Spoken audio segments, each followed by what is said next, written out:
राखी बांध रही थी भाई के कलाई पर और सामने रख दिए थे 2 मिठाई के डिब्बे और भाई के कपड़े और छोटे मोटे गिफ्ट भी लेकर आई थी। तभी माँ ने कहा, क्या देगा अपनी बहन को? क्या दूंगा? जो बनता है वो दूंगा। तभी पत्नी बीच में बोल पड़ी थी, वैसे ही त्योहारों पर बहुत खर्चे हो जाते हैं और मुझे भी अपने घर जाना है, मुझे देर हो रही है, जल्दी जल्दी करो ना, इतना टाइम क्यों लगाती हो? सास बोली, क्या ये अपने भाई के साथ त्योहार भी ना मनाए? तुझे किसने रोका है? तुझे जाना है तो जा सकती हो। तभी बहू ने कहा, मम्मी जी आप ये कैसी बातें करने लगती हैं? क्या मैं अकेली चली जाऊंगी क्या? मैं भी तो अपने भाई के यहाँ जाऊंगी। और दोनों में बहस शुरू हो गई थी। तभी बहन ने बोला था, ना मम्मी, ना तो आप झगड़ा करो त्योहार का दिन है और ना ही भाभी आप करो। एक बात बताओ, जो देना है वो तो भाई को देना है ना, तुम क्यों परेशान होती हो? और मैं क्या तुम्हारे से लेने आई हूँ? मैं अपने लायक हूँ। और एक बात बताऊं, जब से मैंने नौकरी करनी शुरू की है मुझे किस चीज की कमी पड़ी है? खाने पहनने का आराम से चलता है गुजारा मेरा। अगर खाना खाना है तो घर का, नहीं तो बाहर से मंगा लेती हूँ। और रही बात कपड़ों की, तो आजकल कपड़े खरीदना आसान है, उन्हें संभाल कर रखना बड़ा मुश्किल है। तो अलमारियां भरी पड़ी हैं। भाई मुझे तेरे से कुछ नहीं चाहिए, त्योहार है, हंसी खुशी से रहे। लेकिन तब भी मम्मी में और भाभी में दोनों में युद्ध शुरू हो चुका था। समझ में नहीं आता इन दोनों में ऐसा क्यों होता है, क्यों माँ को बुरा लग गया था। एक बात बता, ये बेटा मेरा है, मैंने इसे पाल पोस कर बड़ा किया, पढ़ाया लिखाया, और जब तेरे पापा नहीं थे उसके बाद भी मैं इसके साथ लगी रही, जब तक ये नौकरी पर खड़ा नहीं हो गया। तो हक किसका बनता है इसकी कमाई पर? पूरा जीवन तो मैंने खर्च कर दिया।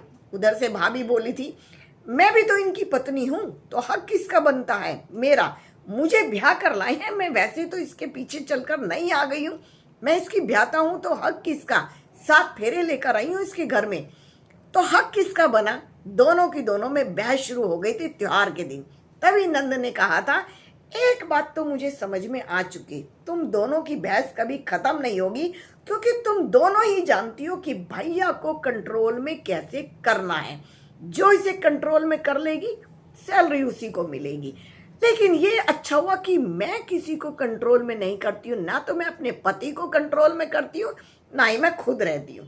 हम दोनों आराम से अपनी मर्जी का खर्च करते हैं, क्योंकि हम दोनों ही एक दूसरे पर डिपेंड नहीं है, कम से कम पैसे के मामले में। गृहस्थी सबकी ऐसी चलती है, मेरी भी ऐसी चलती है, लेकिन तुम दोनों डिपेंड हो भैया के ऊपर, इसलिए तो बहस हो रही है। अगर डिपेंड ना होती, घर में अपने छोटे मोटे काम कर रही होती, तो कितना अच्छा होता। एक बात तो बताओ, आजकल लड़कियां कौन सी लड़कों से कम रह गई हैं?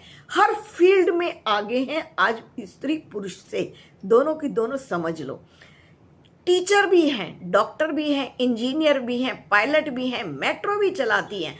और मैंने तो कुछ को ऐसा देखा है दिल्ली के अंदर कि वो रिक्शा भी चलाती हैं और अपने घर को चलाती हैं, सब्जियां भी बेच रही हैं, फल भी बेच रही हैं, ढाबे भी चला रही हैं। और सुनो, सिलाई कढ़ाई बुनाई, ये जो हमारा सोशल मीडिया है, इसने हमारे जीवन को बहुत बहुत बहुत आसान करके रख दिया है। जिसके अंदर जो कला है उसने अपनी उस कला को इसके ऊपर निखारा है। मैंने तो यहाँ तक देखा कि एक बहन अचार बनाती है और YouTube पर डालती है, उसका YouTube से इतना फेमस हो गया कि उसके प्रचार हो गया, उसकी कमाई भी हो रही है और उसका शौक, उसका हुनर, उसके काम भी आ रहा है। राखियां बनाती हैं, मोमबत्तियां बनाती हैं, ढोलक बजाती हैं, कीर्तन करती हैं। किस किस की कला का क्या क्या वर्णन करूं? जिस भी लड़की के अंदर, बहन के अंदर, माता के अंदर कोई भी गुण है, उसने अपनी इस कला को निखारा है। चाहे उसने खुद को, चाहे बच्चों को साथ लगाया हो, चाहे पति को साथ लगाया हो, लेकिन अपनी कला को उसने खूब निखारा है।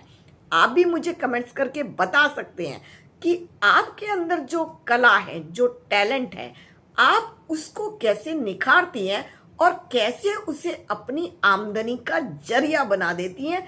उस शौक को शौक भी बनाइए और आमदनी का जरिया भी बनाइए। आप मुझे कमेंट्स करके जरूर बताइए। आप इसको वीडियो को अगर आपको अच्छी लगी तो वीडियो को लाइक कीजिए, शेयर कीजिए, सब्सक्राइब कीजिए।